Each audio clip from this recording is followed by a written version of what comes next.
Okay, sorry. Cars are overcoming friction, but just like humans, we have an inability to exert as much power as we want. We have a limitation. Cars also have that same limitation. Okay, cars have different horsepower ratings that give them the ability to convert that work into power. Okay, they can only accelerate so fast.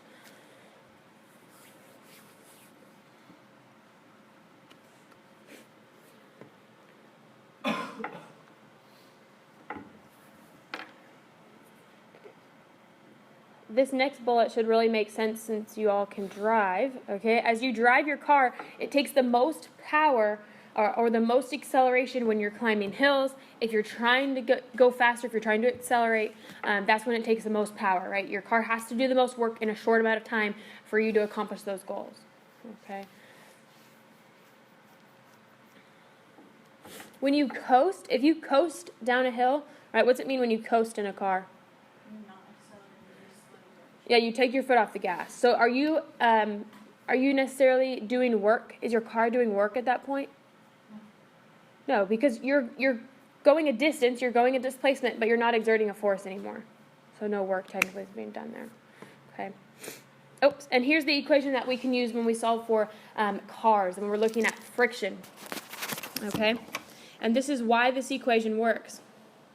Here's our basic equation for power, work over time. Okay, and we know that the work energy principle is equal to change in kinetic energy. Change in kinetic energy. Okay? So, this equation right here is the equation for what? What type of energy? Kinetic. Yeah, not potential. This is the equation for kinetic energy. So if we're looking at the power output by a car at a certain time, we're going to look at the speed that it's going, we're going to look at the mass of the car, and we're going to look at how long it took to do that. Okay?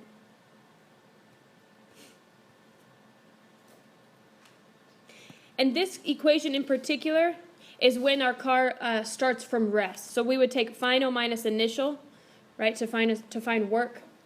Final kinetic energy minus initial kinetic energy would give us a 1/2 mv squared.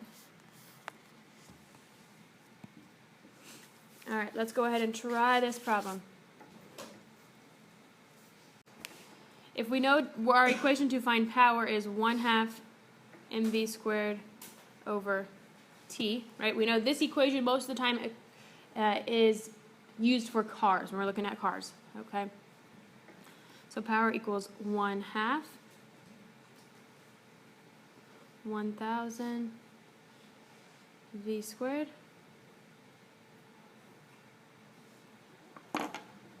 Okay, pretty simple once you plug in all those numbers.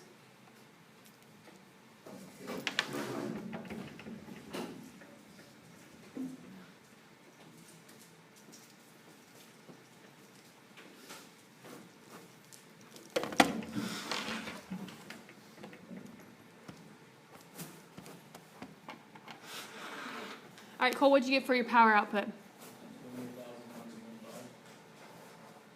And what's our unit for power? 1 joule per second is a watt. Good. Okay, and what if I wanted to convert that to horsepower?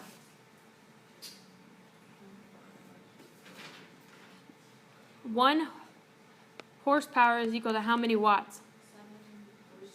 746. Good. Okay, so if I want to convert that, I'm going to divide by 746. Okay, so that means in horsepower, it's only 37.7. Sorry, not 37.3. 37.7. So not real powerful.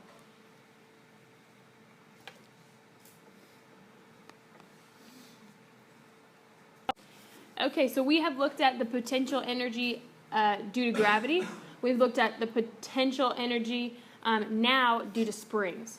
Okay, so we looked at potential energy due to gravity, overcoming, climbing things. Now we're going to look at the potential energy of a spring.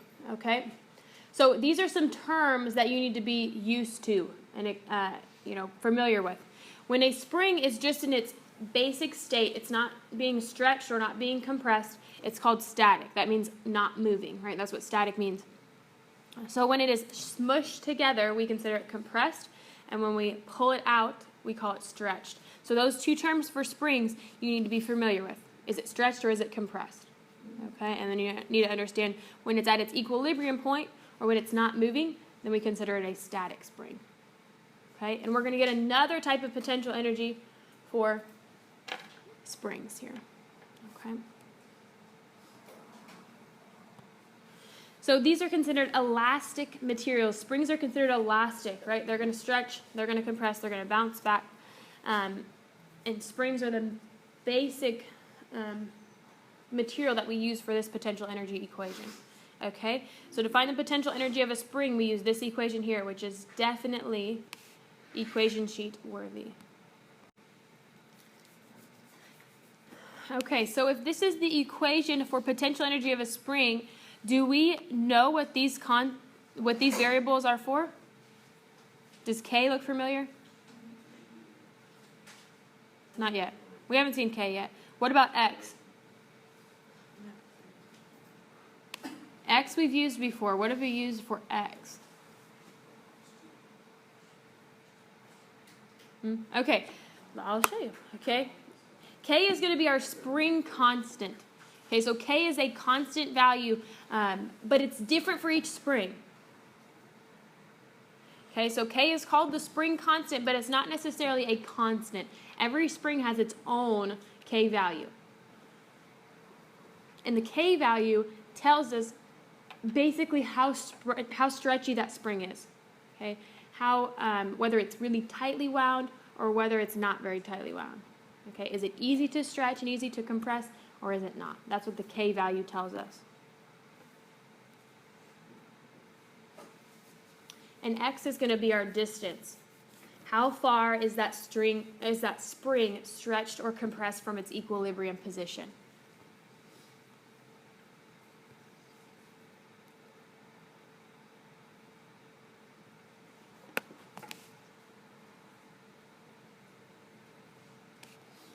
Okay, there's my spring. Really artistic. Okay, so this would consider a static position right here. Okay, this is its equilibrium. It's kind of at rest. If I stretch my spring, the difference from the static position to my stretch position would be considered my X. That's my distance. Okay, so if I stretch it 0.3 meters, that's going to be what my X value is. Okay, so you're going to square only that value. This equation looks almost just like the kinetic energy equation, but it's not, because we use K and we use the distance. Okay, whenever an equation has K, we're always thinking springs. If it's compressed, you do a negative. Yeah, very good. Okay, so Neil asked if we compress the spring and it's really tightly wound, that distance from the equilibrium point could be a negative. Good.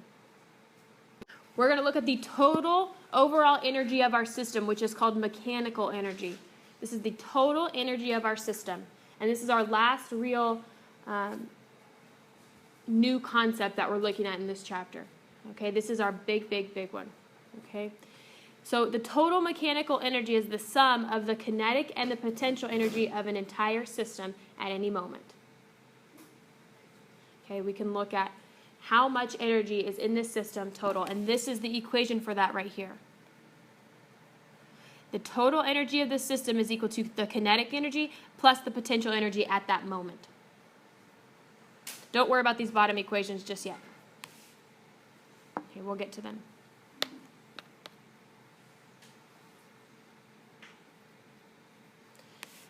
Okay, so if we're thinking about the roller coaster that we were supposed to look at the other day, okay, and if I am starting my roller coaster from this point right here, and I'm traveling this direction, if I'm starting up here, do I have all potential or all kinetic energy? I have all potential, right? I'm at my highest point. I have the potential to fall. As I reach this point here, do I have all potential, all kinetic, or both? Both, because I'm in motion at this point. I have a velocity. That's going to go into our kinetic energy equation. And I still have the potential to fall farther down my roller coaster. Okay, so I would have both at that point. If I reach the bottom, what do I have? All kinetic. Okay, because I'm moving, I don't have the potential to fall any farther, I'm going to start going back up. As I gain up to this point here, do I have both kinetic or potential? Both. Still, I'm not quite at that point, and I'm still not even to my highest point yet. Okay? All right. So that's how we find the total energy of a system. Then we're going to combine these two equations. Energy initial equals energy final. Okay? So at 2 points on our system, we can look at the initial energy and the final energy. And I'm not really sure why I have the final on the right-hand side, but I don't like that. Okay? So really I want my initials to be on this side and my finals to be over here. Okay? I always really want the initial on my left side and the final on my right. Okay? So what this is telling us is that the total energy at the beginning is equal to the total energy at the end. Okay, and from there we can plug in kinetic plus potential equals kinetic plus potential. So this allows us to compare this roller coaster at 2 points on its path. If we're looking at the top where it has only potential, and then we're comparing it to the middle, it would have both, we would use 3 terms of this equation. If we're looking at 2 points and where it has both, then we use all 4. If we're looking at the very top where it has all potential to the very bottom which it has only kinetic, we would use potential equals kinetic. So this equation has a maximum of 4 terms. You won't necessarily use all 4. Okay, and we'll kind of show you that as we work through here. So this big equation here tells us that the energy initial is equal to energy final. Here is a little bit expanded version, and in this blue box is an even bigger version that's expanded. Okay, so these 3 equations, you definitely need the one in the blue box. Okay, that's the one that we're going to use all the time because those are variables that we can actually plug in.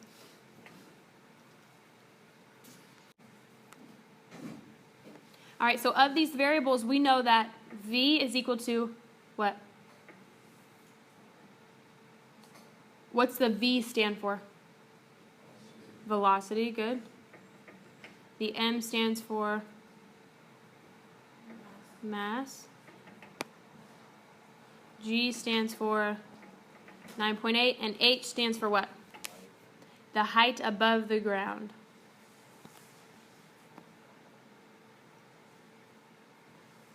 Okay? Height above or height off the ground.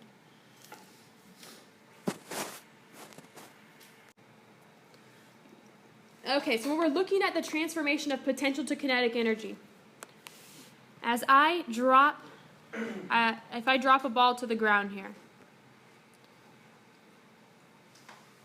okay, it is the instant before it hits the ground. Okay, this is the instant before it hits the ground. We don't want to wait till the ball hits the ground and comes to a stop to measure its energy. Okay, we want to measure the instant before it hits the ground. So if it's at its highest point, it has all potential. As it falls here, what does it have? Both potential and kinetic. And then as it gets to its lowest point, we know it has all kinetic. Okay, we want to make sure it's the instant off the ground. So we're ignoring the whatever height it is off the ground. We're looking at the very, very instant before it hits. But all of that potential energy has been transformed to kinetic. Okay, let's go ahead and try this one.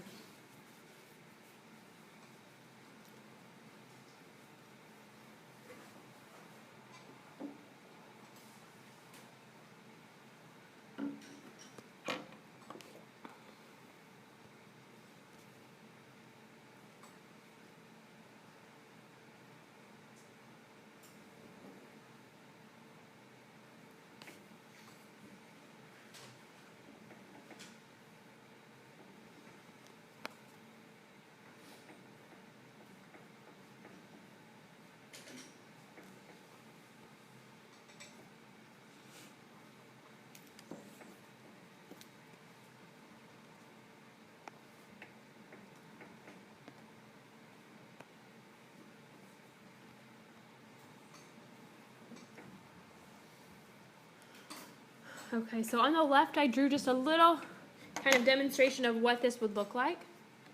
And then we can start plugging into our equation here in just a second. So we have 4 terms of our equation. Whenever we're comparing 2 different points on a path, we use our 4-term equation. 1/2 mv squared equals mgh, or plus mgh equals 1/2 mv squared plus mgh. Okay? So I'm going to go ahead and write that whole equation up here. You don't necessarily have to, but you can.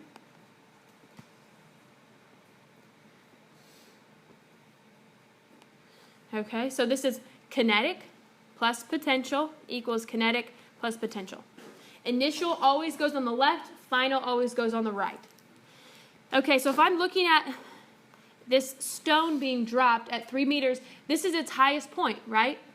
So at its highest point, what type of energy does it have? Potential. So that means the kinetic energy here is 0. Okay, and whenever you don't have one of those terms, you can just plug in 0, right? It's not moving at that point, which means it has no kinetic energy. But it is a certain height off the ground. So the mass of the stone, we're going to leave as m for right now. The height of the stone is 3 meters. Okay, and I'll show you what happens with the n here in just a second. As it falls through the air, does it have potential, kinetic, or both when it reaches the 1 meter point? Both, right? It hasn't hit the ground yet. It's still a meter above the ground. It hasn't hit the ground, so it has both. Okay, so we have 1/2 m. We're solving for v plus m times 9.8. And what's my final height? 1. Well, that's not squared. Okay, my final height is 1 because it's 1 meter above the ground. So let's go ahead and start solving for our equation here. We're going to take 9.8 times 3 on the left, and that's going to give us 29.4 m. That's going to equal 1/2 mv squared plus 9.8 m. All right, so algebraically, what can I do next? Since those both have an m in it, I'm going to take 9.8 m and subtract it from 29.4 m. And I get 19.6 m equals 1/2 mv squared. Okay, from there, what do we solve? Or how can we get v by itself, since that's what we're solving for? Good, divide by 1/2. Or multiply by 2. I'm going to have to move my equation up top here. So when I divide that 1/2 over 19.6, that gives me 39.2 m equals mv squared. Now what can I do? I could square root the v, but that's not going to work yet because I still have an m. Can I just divide by m on both sides and cancel them? Yeah, so here the mass doesn't even matter. I can divide by m, divide by m. So now I have 39.2 equals v squared. Now I square root both sides.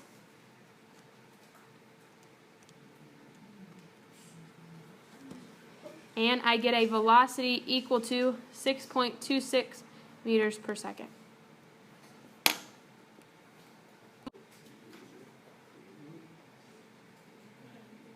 All right, any questions here? Okay, so this is the same type of problem. We have a roller coaster that starts 40 meters high. We want to calculate the speed at the bottom of the hill.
All right, so I'm going to look at my equation kinetic plus potential equals kinetic plus potential.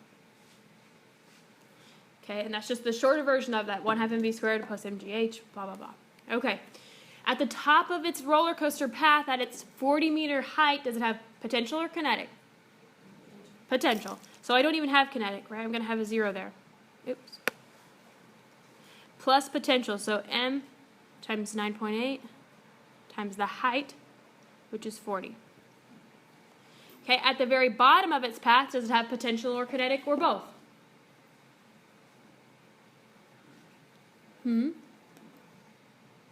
How many of you think it has both? How many of you think it has all kinetic? Yes, good. It has all kinetic at the bottom. So we can say 1/2 mv squared plus 0. Okay, so this, out of our 4-term equation, we're only using 2. It has all potential at the top, all kinetic at the bottom. Okay.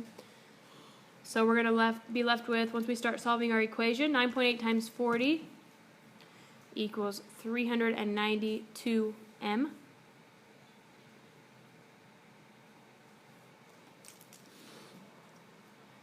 Okay, so algebraically here, the next thing that we do is divide by 1/2.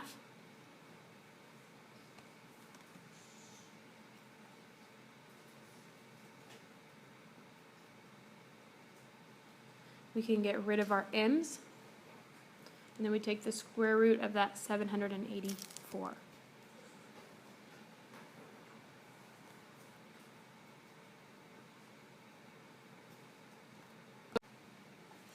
Okay, so we want to find out what height along the roller coaster does our car have exactly half of that speed. Okay, so we're still going to start at the top. Okay, we're still going to give ourselves our starting point at the top, which means we have 0 kinetic energy plus mgh. And I'm going to go ahead and replace those times the height. Okay, as it's reaching that halfway point of its velocity, do you think it will be exactly halfway down the roller coaster? How many of you think, yeah, it's going to be exactly at 20 meters?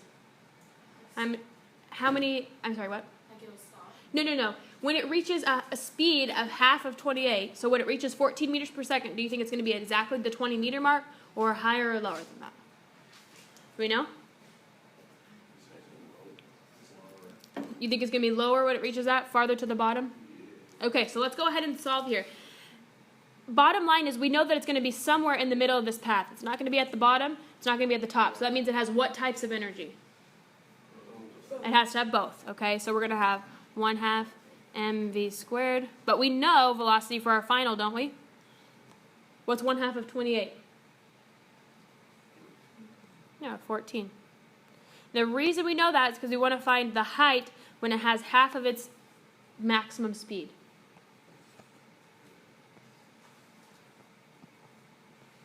And we're solving this time for the height. We want to see out how far above the ground or at what height will it have half that speed.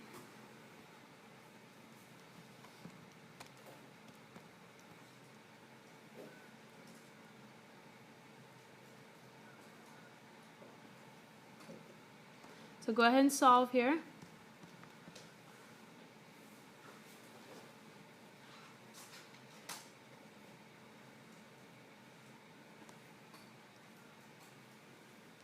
If you have questions about how I'm finding these terms, let me know.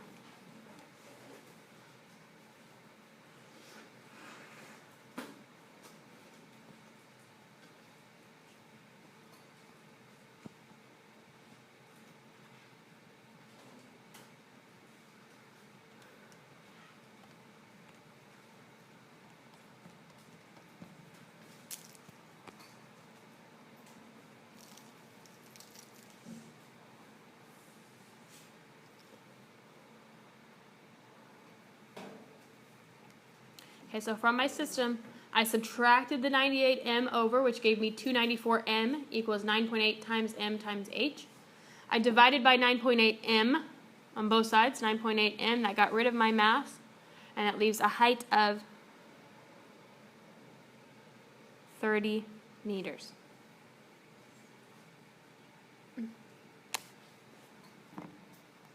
Go ahead and get this one written down, and then we will work through it.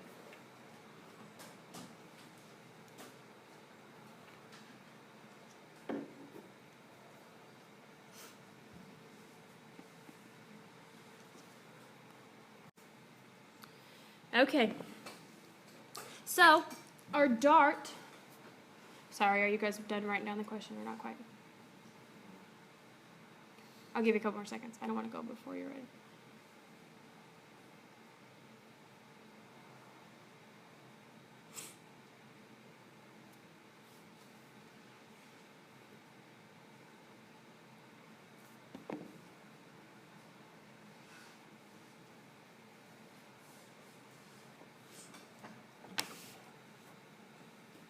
Okay, when we're looking at a spring, anytime it is stretched or compressed, it has potential energy because its potential is for that spring to reach to its equilibrium point.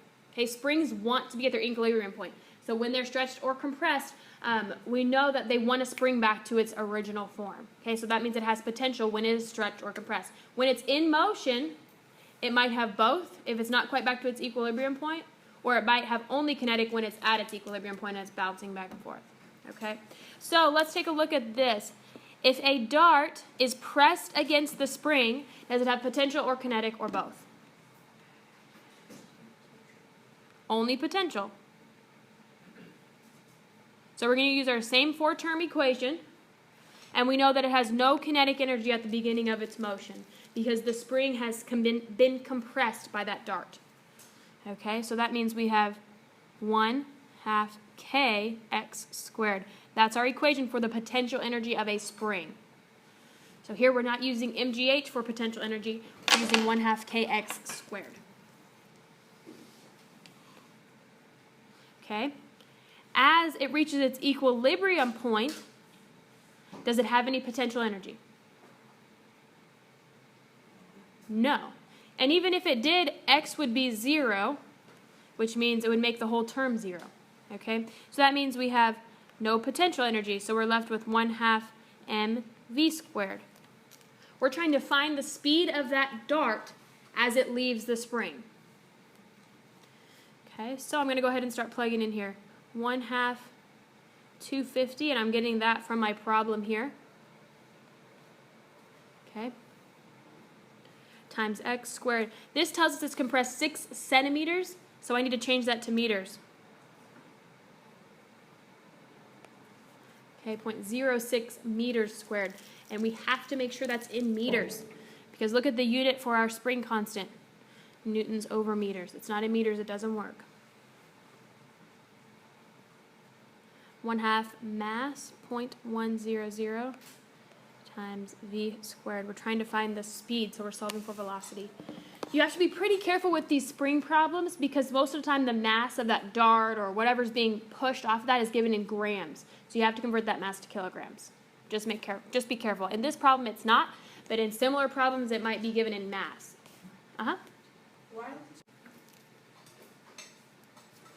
Okay, so as my dart was compressed in my little gun here, I had all potential energy. As it lets go, I have all kinetic. So I only had to use two terms. Potential energy of a spring equals kinetic energy.